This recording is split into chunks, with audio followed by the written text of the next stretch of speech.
हरे कृष्णा।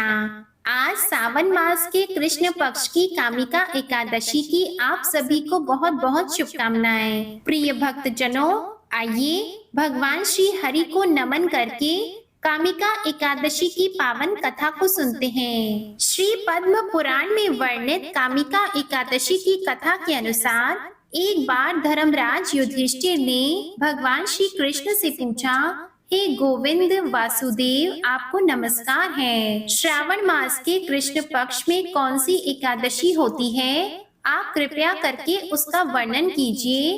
तब भगवान श्री कृष्ण बोले, राजन सुनो, मैं तुम्हें एक पाप नाशक उपाख्यान सुनाता हूँ, जिसे पूर्व समय में ब्रह्मा जी ने नारद जी के पूछने पर कहा था।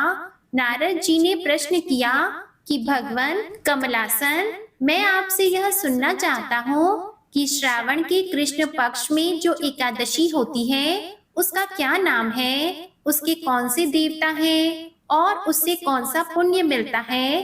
प्रभु, यह सब बताइए। तब ब्रह्मा जी ने कहा, नारद सुनो, मैं संपूर्ण लोगों के हित की इच्छा से तुम्हारे प्रश्न का उत्तर दे रहा हूँ। श्रावण मास में जो कृष्ण पक्ष की एकादशी होती है उसका नाम कामिका है। उसके स्मरण मात्र से वाजपेयी यज्ञ का फल मिलता है। उस दिन श्रीधर, हरि, विष्णु, माधव और मधुसूदन आदि नामों से भगवान का पूजन करना चाहिए। भगवान श्री कृष्ण के पूजन से जो फल मिलता है वह गंगा, काशी, नैमिषारण्य और पुष्कर क्षेत्र में भी सुलभ नहीं है। सिंह राशि के बृहस्पति होने पर और व्यतिपात और दंड योग में गोदावरी स्नान करने से जिस फल की प्राप्ति होती है वही फल भगवान श्री कृष्ण के पूजन से भी मिलता है। जो समुद्र और वन सहित समूची पृथ्वी का दान करता है और जो कामिका एकादशी का व्रत करता है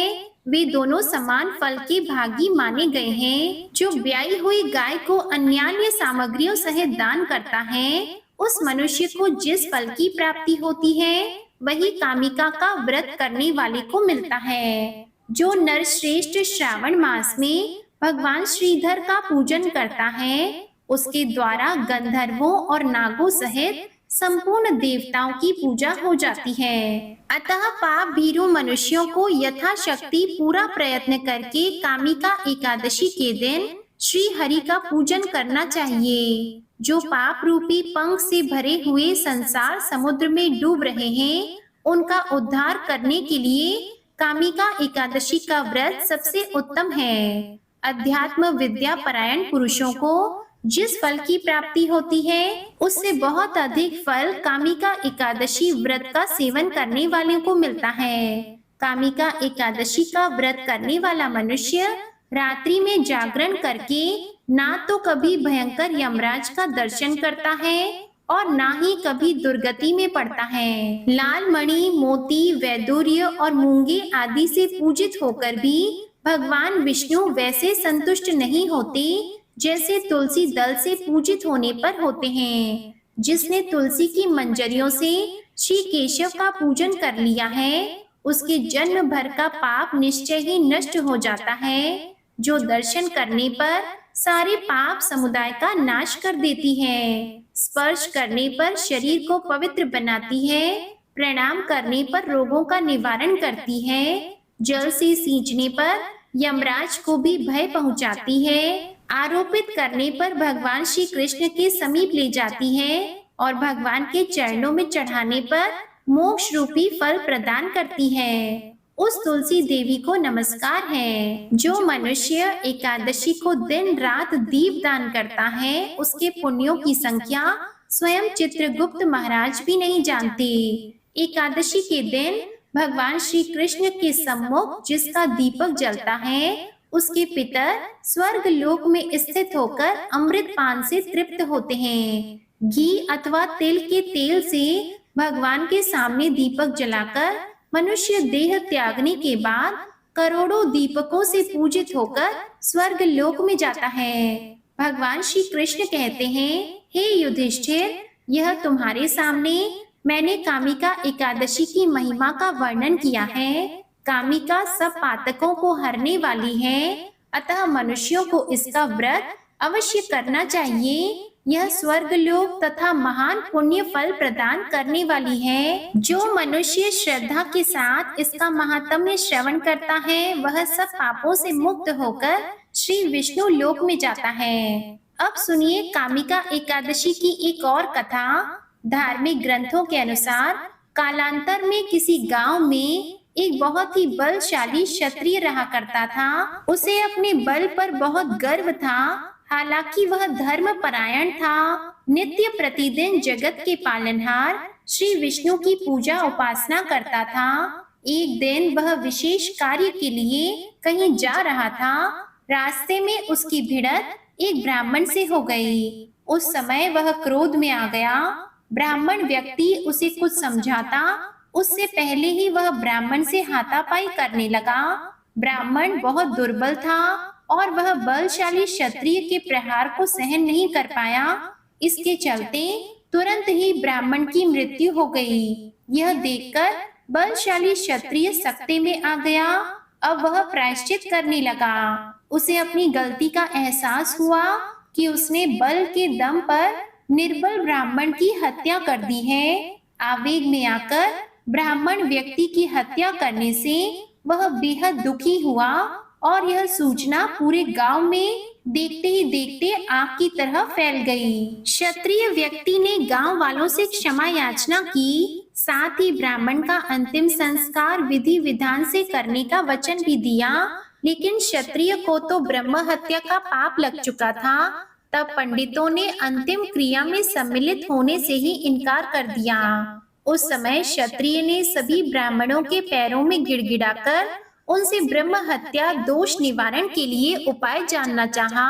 तब पंडितों ने कहा कि ब्रह्म हत्या दोष का प्रायश्चित करने के पश्चात ही हम लोग आपके घर पर भोजन ग्रहण करेंगे। यह सुनकर क्षत्रिय ने ब्रह्म हत्या दोष प्रायश्चित करने का उपाय पूछा।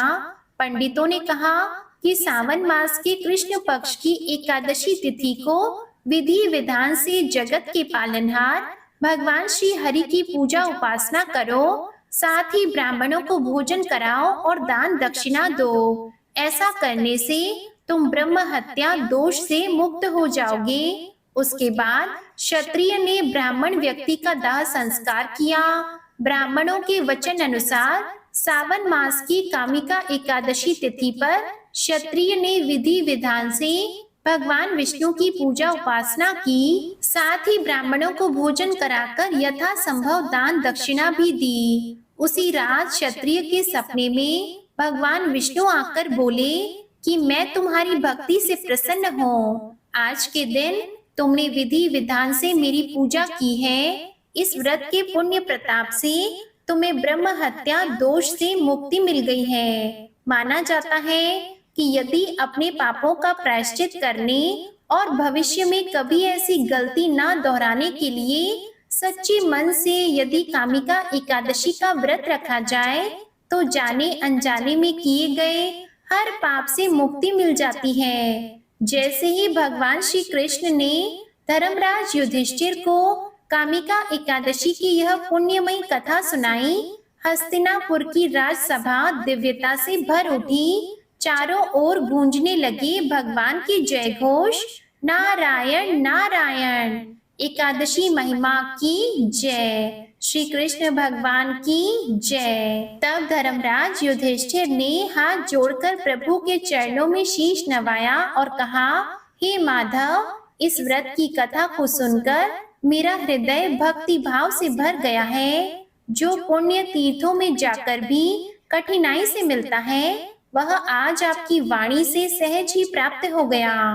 भगवान श्री कृष्ण मुस्कुराए और बोले, राजन, जो भक्त कामिका एकादशी का व्रत करता है और श्रद्धा से इसकी कथा का श्रवण करता है, वह समस्त पापों से मुक्त होकर स्वर्ग और मोक्ष की ओर अग्रसर होता है। यह व्रत रुद्र, ब्रह्मा और समस्त देवताओं द्वारा भी वंदित है। इतना कहकर श्री हरि अपने दिव्य विमान पर आरूढ़ हुए और धीरे धीरे आकाश के आलोक में विलीन होते गए। वातावरण में दिव्य संगीत गूंजने लगा और हस्तिनापुर की सभा में उपस्थित सभी ने मन ही मन भगवान का स्मरण करते हुए कामिका एकादशी का पुण्यमयी व्रत का संकल्प लिया। प्रेम से बोलिए श्री हरि विष्णु जी की जय, बोलिए माता लक्ष्मी जी की जय। प्रिय भक्त जनों, आइए अब एकादशी माता और तुलसी माता की कथा को सुनते हैं। इन कथाओं को सुनने से ही एकादशी का व्रत पूर्ण माना जाता है और मनोकामनाओं की पूर्ति होती है। एक बूढ़ी माई ने एक बार एकादशी का व्रत रखा। बड़ा ही भक्ति भाव से पूजा अर्चना करती। उन्हें वृद्धावस्था में क्या बाधा थी। वे तो अपने पुत्र और पौत्रों की सुख सुविधा के लिए व्रत को रखने लगी थी। वे दिन भर तो जरा कठोर मन करके अपनी प्यास को रोकी रही। दिन में पूजा पाठ किया, कथा सुनी और पंडित जी को मिट्टी के पात्र में भरकर पानी और ऋतु फल दान में दिए। दोना भर भर के पूरा शक्कर वितरण किया। उन्हें गर्मी के कारण बहुत बेचैनी हो रही थी। इस कारण से बड़ी देर तक पानी में पड़ी रही और पानी का कुल्ला करती रही, मुंह धोती रही। तब कहीं थोड़ा बहुत धीरज बन पाया। धूप तो तेज पड़ ही रही थी, इस कारण उनका मुंह बार बार सूख रहा था। बूढ़ी माँ बहुत बेचैन हो रही थी। एक तो बुढ़ापा और दूसरा यह भयंकर गर्मी। वृद्धावस्था की स्थिति तो कुछ दूसरी ही प्रकार की होती है। जैसे जैसे रो धो के दिन कट पाया, अब पहाड़ सी रात सामने थी। उसका काटना बड़ा ही कठिन दिखाई दे रहा था। खटिया पर पड़े शांति नहीं मिल रही थी। वे बार बार करवट बदल रही थी। अनेक बार वे बाहर जाती और भीतर आती। उन्हें घर के अंदर शांति नहीं थी। वे पड़ी पड़ी एकादशी माता का स्मरण करती रही और कहती रही कि हे माता जी, आप मेरी लाज रखिएगा, आप ही मुझे शक्ति दीजिएगा जिससे मैं भली भांति आपका व्रत कर सकूं और ये पहाड़ सी रात शांति पूर्वक व्यतीत हो जाए। प्यास के कारण बूढ़ी माँ की बेचैनी तो बढ़ ही रही थी। उन्होंने धैर्य रखने का बहुत प्रयास किया, किंतु सहनशीलता की सीमा टूट गई और वे घबराकर चिल्ला पड़ी और बोली कि बचाओ बचाओ। अम्मा जी का चिल्लाना सुनकर परिवार भर के नर नारी, बच्चे और पड़ोसी एकत्र होकर बूढ़ी अम्मा की खटिया के पास पहुंच गए। सबने पूछा कि अम्मा जी, आपको क्या हुआ है? आप क्यों चिल्ला रही हैं? आप इस वृद्धावस्था में यह कठिन व्रत क्यों कर रही हैं? अम्मा जी, शक्ति से भक्ति होती है। थोड़ी ही देर में वे फिर से बोली, अरे हमारे तो प्राण ही निकले जा रहे हैं। मेरी छाती पर ठंडे पानी का घड़ा रख दीजिए। नातियों ने दादी की छाती पर ठंडे पानी का पात्र रख दिया। तब कहीं उन्हें थोड़ा बहुत आराम मिला और थोड़ी देर के लिए उन्होंने अपनी आंखें बंद कर ली। एकादशी माता ने सोचा कि यह बूढ़ी अम्मा है तो बहुत कठोर, जरा जाकर उसकी परीक्षा लेनी चाहिए। वे आधी रात को मुर्गा बनकर टेर लगाने लगी। मुर्गा की आवाज सुनकर दादी जल्दी से उठी और बाहर आकर आसमान की ओर देखा, किंतु आसमान में कहीं उन्हें प्रातःकालीन तारा नहीं दिखाई दिया। तो वे सोचने लगी कि यह मुर्गा क्यों और कैसे भूल गया। उन्हें प्यास तो लग ही रही थी, थोड़ा बहुत उनका मन भी विचलित होने लगा था, किंतु अंत में उन्होंने दृढ़ निश्चय किया कि मैं अब व्रत को पूर्ण करके ही छोड़ूंगी, चाहे भले ही मेरे प्राण निकल जाएं। यह सोचकर वे फिर खटिया पर शिथिल होकर लेट गई। थोड़ी ही देर में एकादशी माता ने उनकी फिर से परीक्षा लेनी चाहिए। एक छोटी सी बालिका एक गिलास में शरबत लेकर उनके सिरहाने खड़ी हो गई और जोर से बोली कि दादी जी, सवेरा हो गया है, आप हाथ मुंह धोकर शरबत पी लीजिए।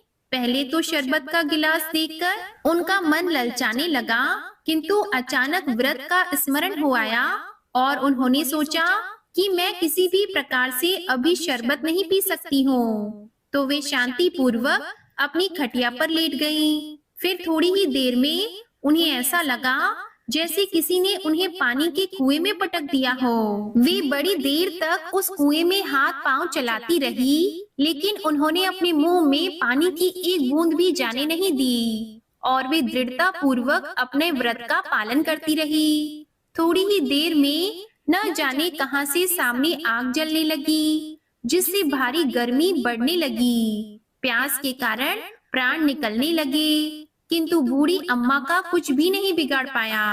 वे जहां की तहां मुस्कुराती हुई सी बैठी रही। थोड़ी ही देर में बाहर प्रकाश दिखाई देने लगा। ऐसा लगा कि जैसे सवेरा हो गया हो। बूढ़ी अम्मा ने जब बाहर निकलकर देखा तो वे समझ गई कि अभी सवेरा होने में 3-4 घंटे की देरी है। यह जानकर वे शांति पूर्वक इधर उधर घूमने फिरने लगी। एकादशी माता यह बात अच्छी तरह से समझ गई कि यह बूढ़ी अम्मा किसी भी प्रकार से अपने व्रत से नहीं टल सकती हैं। वे उनके सत्य व्रत को अच्छी तरह से समझ गईं और सवेरा होते ही बूढ़ी माता ने स्नान किया, भगवान का पूजन पाठ किया, एकादशी माता की कथा सुनी, ब्राह्मणों को दक्षिणा देकर भोजन कराया। तब कहीं उन्होंने जल ग्रहण किया और कन्याओं को भोजन कराने के बाद अम्मा ने स्वयं भोजन किया। उस श्रेष्ठ व्रत के प्रताप से बूढ़ी अम्मा की आयु में वृद्धि हो गई। उनका घर परिवार हरा भरा हो गया। घर में अब उनके कोई भी अभाव नहीं रहा। वे हर तरह के सुख साधनों से संपन्न हो गईं। नाती नातिन से उनका घर भर गया और वे उसी दिन से 12 महीने की एकादशी का व्रत करने लगी। एकादशी माता के व्रत के प्रताप से इस संसार में हर प्रकार के सुख भोगकर अंत में वे बैकुंठ धाम को चली गईं। जैसे एकादशी माता ने बूढ़ी माता और उनके परिवार को हरा भरा किया, ऐसे ही एकादशी माता हम सभी भक्तों की मनोकामनाओं को पूर्ण करें। बोलिए श्री लक्ष्मी नारायण भगवान जी की जय। प्रिय भक्त जनों, आइए अब सुनते हैं भगवान श्री गणेश की कथा। उसके बाद तुलसी माता की कथा को सुनेंगे। एक बार की बात है, भगवान भोलेनाथ और माता पार्वती दोनों कार्तिकेय जी और गणेश जी के विवाह की चर्चा कर रहे थे। तभी वहां पर गणपति जी आ गए और माता पिता को प्रणाम करके खड़े हो गए। तब माता ने कहा कि आओ पुत्र, हम तुम्हारी ही बात कर रहे थे। तब गणेश जी बोले, वो क्या बात है माता? माता बोली, हम तुम्हारे विवाह की बात कर रहे हैं। तब गणेश जी ने कहा कि हे माता, हे पिताजी, मैं विवाह नहीं करूंगा, इसलिए आप मेरे लिए परेशान ना हो। हे पिताश्री, मैं इस विवाह के बंधन में नहीं बंधना चाहता। यह कहकर गणेश जी तप के लिए एक जंगल में चले जाते हैं और तप करने लगते हैं। तभी वहां पर एक राजकुमारी आती है और गणपति जी का एक अजीब सा रूप देखकर उन पर मोहित हो जाती है और उनकी तपस्या भंग करने लगती है। जब गणेश जी की तपस्या भंग हो जाती है, तब भगवान श्री गणेश उस स्त्री से कहते हैं, हे देवी, तुम कौन हो और मेरी तपस्या क्यों भंग कर रही हो? फिर उस देवी ने कहा कि हे प्रभु, मैं तुलसी हूँ और वर की तलाश में निकली हूँ, इसलिए आप मुझे अपने लिए योग्य वर लगे, इसलिए मैं आपकी तपस्या भंग कर रही थी। तब गणेश जी बोले, हे देवी, मैं तुमसे विवाह नहीं कर सकता, क्योंकि मैंने विवाह ना करने की ठानी है और मैं अपने माता पिता की सेवा करना चाहता हूँ। बस मैं विवाह के चक्कर में नहीं पड़ना चाहता, इसलिए आप अपने लिए कोई और वर देख लीजिए। फिर राजकुमारी तुलसी को क्रोध आ जाता है और वह गणेश जी को श्राप देती है और कहती है कि तुमने मेरा अपमान किया है, इसलिए आगे जाकर तुम 2 स्त्रियों के पति बनोगे। और भी ज्यादा अपमानित शब्द कहने लगी। तब गणेश जी को क्रोध आ जाता है और गणेश जी बोले, मैं विघ्नहर्ता गणेश तुम्हें श्राप देता हूँ कि तुम कलयुग में एक वृक्ष का रूप लोगी और असुर से तुम्हारा विवाह होगा।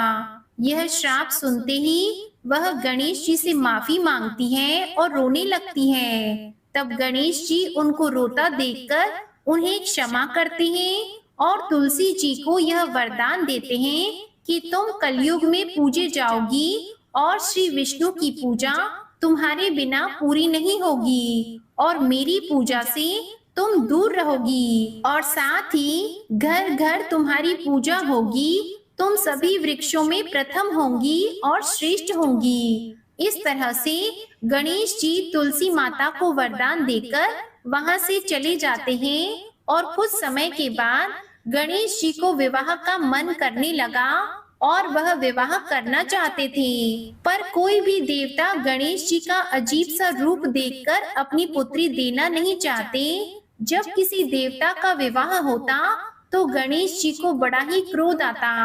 एक दिन गणेश जी और मूषक ने मिलकर एक योजना बनाई और कहा कि जब मेरा विवाह नहीं होता तो मैं भी किसी का विवाह नहीं करने दूंगा। अब क्या था, जब किसी देवता का विवाह होता तो मूषक वहां जाकर सब कुछ उथल पुथल कर देते। सभी देवता यह सब देखकर बड़े परेशान हो गए और सब ने मिलकर ब्रह्मा जी के पास जाने का निर्णय किया। ब्रह्मा जी ने कहा कि ठीक है, मैं कुछ करता हूँ, और उन्होंने दो कन्या को बुलाया, एक रिद्धि और दूसरी सिद्धि, और कहा कि तुम दोनों गणेश जी के पास मेरे साथ चलो और जो मैं तुम्हें कहूँ वही काम करना। और वे तीनों गणेश जी के पास चले गए। ब्रह्मा जी ने गणेश जी से कहा कि ये मेरी पुत्रियां हैं, आप इन्हें ज्ञान दें। गणेश जी ने दोनों को ही ज्ञान देना शुरू कर दिया और जैसे ही किसी का विवाह होता, मूषक तो गणेश जी के पास आता और अपनी बात कहने ही लगता। वैसे ही रिद्धि और सिद्धि गणेश जी का ध्यान अपनी ओर कर लेती थी। ऐसे ही सभी देवी देवताओं का विवाह हो गया। जब यह बात गणेश जी को पता चली तो वह क्रोधित हुए। तभी वहां पर ब्रह्मा जी आ जाते हैं और श्री गणेश जी से कहते हैं कि आप मेरी दोनों पुत्रियों से विवाह कर लो। यह बात सुनकर गणेश जी खुश हो जाते हैं और बड़े ही धूमधाम से श्री गणेश जी का विवाह रिद्धि और सिद्धि के साथ हो जाता है। और कुछ समय गुजर जाने के बाद रिद्धि और सिद्धि के दो पुत्र होते हैं। रिद्धि का पुत्र शुभ और सिद्धि का पुत्र लाभ, और एक कन्या होती है जिसका नाम संतोषी होता है। प्रिय भक्त जनों, इस प्रकार से गणेश जी का विवाह संपन्न होता है। तो प्रेम से बोलिए जय श्री गणेश। हे गणेश देवता, सबकी मनोकामनाएं पूर्ण करना। हे विघ्नहर्ता, आप सबके काज को पूर्ण करना। ओम नमः शिवाय। जय श्री गणेश। प्रिय भक्त जनों, आइए अब सुनते हैं तुलसी माता के जन्म की कथा। एक बार भगवान शिव के नेत्र से तेज रूपी भयानक ज्वाला निकली, जिसे सृष्टि की रक्षा के लिए भगवान शिव ने समुद्र में डाल दिया। भगवान शिव से निकले उस महान तेज से एक बालक का जन्म हुआ जो बहुत ही तेजस्वी और शक्तिशाली था। जल में जन्म होने के कारण उसका नाम जलंधर पड़ा। कालांतर में जलंधर असुरों का राजा बना। जलंधर का विवाह दैत्यराज कालनेमी की पुत्री वृंदा के साथ हुआ। वृंदा परमेश्वर भक्त और पतिव्रता स्त्री थी। जब भी जलंधर युद्ध में जाता तब वृंदा पति की रक्षा के लिए भगवान के ध्यान में लीन हो जाया करती और जलंधर पतिव्रता स्त्री के तेज से युद्ध में सुरक्षित रहता था। एक बार स्वर्ग का आधिपत्य पाने के लिए जलंधर असुरों की विशाल सेना के साथ देवताओं से जा भिड़ा। जलंधर के नेतृत्व में असुरों ने देवताओं को पराजित कर दिया। स्वर्ग पर असुरों का राज हो गया। देवतागण भागे भागे देव गुरु बृहस्पति जी के पास पहुँचे। बृहस्पति जी के कहने पर देवतागण भगवान विष्णु जी की शरण में पहुँचे। देवता की प्रार्थना सुनकर भगवान विष्णु उनकी सहायता के लिए जलंधर से युद्ध करने के लिए गए, पर भगवान विष्णु शिव के तेज से उत्पन्न जलंधर को पराजित नहीं कर सके और उसे वर मांगने को कहा। फिर जलंधर ने बड़ी ही चालाकी से भगवान विष्णु को लक्ष्मी सहित अपने महल में रहने का आग्रह किया। जिसे भगवान विष्णु मना भी नहीं कर सके। इस तरह से जलंधर ने भगवान श्री हरि विष्णु से भी अभय प्राप्त कर लिया। इसके बाद हारकर देवतागण देवगुरु बृहस्पति के साथ भगवान शिव की शरण में गए।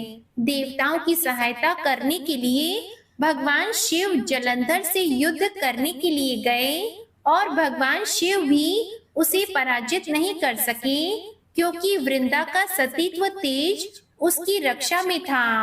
भगवान विष्णु शिव जी के पास पहुँचे और कहा कि हे देव, जो आप अपने तेज से उत्पन्न जलंधर को पराजित नहीं कर पा रहे हैं, उसका कारण जलंधर की पतिव्रता स्त्री वृंदा के सतीत्व की शक्ति है। आप जलंधर से युद्ध करें और मैं वृंदा का ध्यान भटकाने का प्रयत्न करूंगा, क्योंकि जलंधर का वध सृष्टि के कल्याण के लिए आवश्यक है। यह कहकर भगवान श्री हरि विष्णु जलंधर का रूप धर के उनके महल में पहुँचे तथा तब वृंदा अपने पति आए समझकर तब छोड़कर उनकी सेवा सत्कार में लग गई। इधर युद्ध में भगवान शिव ने जलंधर का वध कर दिया। जलंधर का वध होते ही दूत वृंदा को खबर देने पहुँचे। तब वृंदा को समझ में आ गया कि उसके साथ छल हुआ है। तब वृंदा ने विष्णु भगवान को अपने असली रूप में आने को कहा और क्रोध में आकर वृंदा ने विष्णु भगवान को श्राप दिया कि एक सती स्त्री का सतीत्व भंग करने के अपराध में तुम हृदयहीन पत्थर हो जाओ। विष्णु जी ने वृंदा के श्राप को शिरोधार्य कर कहा, हे देवी वृंदा, तुम्हारे तथा जलंधर के कल्याण के लिए मुझे ऐसा करना पड़ा। तुम दोनों को श्राप मुक्त करना था। तुम भी अब अपना शरीर त्याग कर तुलसी बिरवा के रूप में जन्म लोगी और मेरी पूजा तुलसी दल से होगी। मैं शालिग्राम पत्थर बनूंगा। मेरे शीश पर तुम आदर से विराजमान होंगी। तुम्हारे पति की हड्डियों के चूर्ण से शंख की उत्पत्ति होगी। उस शंख ध्वनि से देवताओं तथा मेरी पूजा आराधना होगी। जहाँ शंख ध्वनि होगी वहाँ मंगलमय मैं विराजमान रहूंगा। तुमने पूर्व जन्म में बद्री वन में मुझे पाने के लिए बड़ी तपस्या की थी। अब अगले जन्म में मैं नारायण प्रस्तर के रूप में बद्रीनाथ वन में स्थापित होऊंगा और मेरी पूजा अर्चना फल फूल से ना होकर तुम्हारे तुलसी दल से होगी। मेरे शीश पर विराजमान होकर तुम मुझसे भी ऊंचा पद प्राप्त करोगी। हे प्रिय भक्त जनों, इसके बाद वृंदा योगा अग्नि में भस्म हो गई। तब उसी भस्म से एक पौधा उत्पन्न हुआ जिसे तुलसी कहा गया। भगवान विष्णु के उसी पत्थर रूप की मतलब की शालिग्राम से तुलसी विवाह की परंपरा शुरू हुई। इस प्रकार से भगवान विष्णु ने तुलसी का उद्धार किया। जय श्री हरि कृष्णा। आइए अब सुनते हैं एकादशी माता की आरती। ओम जय एकादशी, जय एकादशी, जय एकादशी माता। विष्णु पूजा व्रत को धारण कर शक्ति मुक्ति पाता। ओम जय एकादशी माता। तेरे नाम गिनाओ देवी, भक्ति प्रदान करनी। गण गौरव की देनी, माता शास्त्रों में वरनी। ओम जय एकादशी माता। मार्गशीर्ष के कृष्ण पक्ष की उत्पन्ना विश्वतारिणी जन्मी। शुक्ल पक्ष में हुई मोक्षदा, शुक्ल पक्ष में हुई मोक्षदा, मुक्तिदाता बन आई। ओम जय एकादशी माता। पौष के कृष्ण पक्ष की सफला नामक है, मैया सफला नामक है। शुक्ल पक्ष में हुई पुत्रदा, शुक्ल पक्ष में हुई पुत्रदा, आनंद अधिक रहे। ओम जय एकादशी माता। नाम षटतिला माघ मास में कृष्ण पक्ष आवे, मैया कृष्ण पक्ष आवे, शुक्ल पक्ष में जया कहावे, शुक्ल पक्ष में जया कहावे, विजय सदा पावे। ओम जय एकादशी माता। विजया फागुन कृष्ण पक्ष में शुक्ला आमल की, मैया शुक्ला आमल की। पाप मोचिनी कृष्ण पक्ष में, पाप मोचिनी कृष्ण पक्ष में, चैत्र महाबली की। ओम जय एकादशी माता। चैत्र शुक्ल में नाम कामदा धन देने वाली, मैया धन देने वाली। नाम वरुथिनी कृष्ण पक्ष में, नाम वरुथिनी कृष्ण पक्ष में, वैशाख माहवाली। ओम जय एकादशी माता। शुक्ल पक्ष में होए मोहिनी, अपराजिष्ट कृष्ण पक्षी। नाम निर्जला सब सुख करनी, नाम निर्जला सब सुख करनी, शुक्ल पक्ष रखी। ओम जय एकादशी माता। योगिनी नाम आषाढ़ में जानो, कृष्ण पक्ष करनी, मैया कृष्ण पक्ष करनी। देवशयनी नाम कहायो, देवशयनी नाम कहायो, शुक्ल पक्ष धरनी। ओम जय एकादशी माता। कामिका श्रावण मास में आवे, कृष्ण पक्ष कहिए, मैया कृष्ण पक्ष कहिए। श्रावण शुक्ला होए पवित्रा, श्रावण शुक्ला होए पवित्रा, आनंद से रहिए। ओम जय एकादशी माता। अजा भाद्रपद कृष्ण पक्ष की, परिवर्तिनी शुक्ला, मैया परिवर्तिनी शुक्ला। इंद्रा आश्विन कृष्ण पक्ष में, इंद्रा आश्विन कृष्ण पक्ष में, व्रत से भवसागर निकला। ओम जय एकादशी माता। पापांकुशा है शुक्ल पक्ष में, आप हरनहारी, मैया आप हरनहारी। रमा मास कार्तिक में आवे, रमा मास कार्तिक में आवे, सुखदायक भारी। ओम जय एकादशी माता। देवोत्थानी शुक्ल पक्ष की, दुख नाशक मैया, मैया दुख नाशक मैया। पावन मास में करो विनती, पावन मास में करो विनती, पार करो नैया। ओम जय एकादशी माता।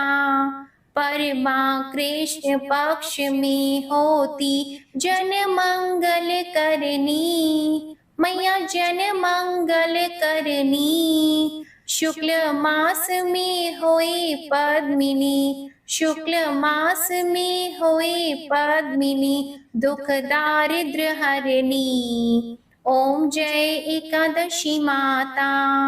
जो कोई आरती एकादशी की, भक्ति सहित गावे, मैया भक्ति सहित गावे। जन गुर्दिता स्वर्ग का वासा, जन गुर्दिता स्वर्ग का वासा, निश्चय वह पावे। ओम जय एकादशी माता। ओम जय एकादशी, जय एकादशी, जय एकादशी माता। विष्णु पूजा व्रत को धारण कर, विष्णु पूजा व्रत को धारण कर, शक्ति मुक्ति पाता। ओम जय एकादशी माता। ओम जय एकादशी माता। ओम जय एकादशी माता। प्रेम से बोलिए एकादशी माता की जय, विष्णु भगवान की जय। आज की अपरा एकादशी की संपूर्ण व्रत कथा और आरती आपको पसंद आई होगी। उम्मीद करती हूँ आप सभी भक्त जनों ने पूरे भक्ति भाव और प्रसन्न चित्त मन से कथा को पूरा सुना होगा। कथा पसंद आई हो तो लाइक करके कमेंट बॉक्स में जयकारा जरूर लगाइएगा और इस कथा को ज्यादा से ज्यादा शेयर कीजिएगा ताकि और भक्तजन भी इस कथा को सुनकर पुण्य फल प्राप्त कर सकें। भगवान श्री हरि विष्णु और माता लक्ष्मी आपकी समस्त मनोकामनाओं को पूर्ण करें। तो एक बार सभी भक्तजन प्रेम से बोलिए बाकी बिहारी लाल की जय, एकादशी माता की जय, तुलसी शालिग्राम भगवान की जय।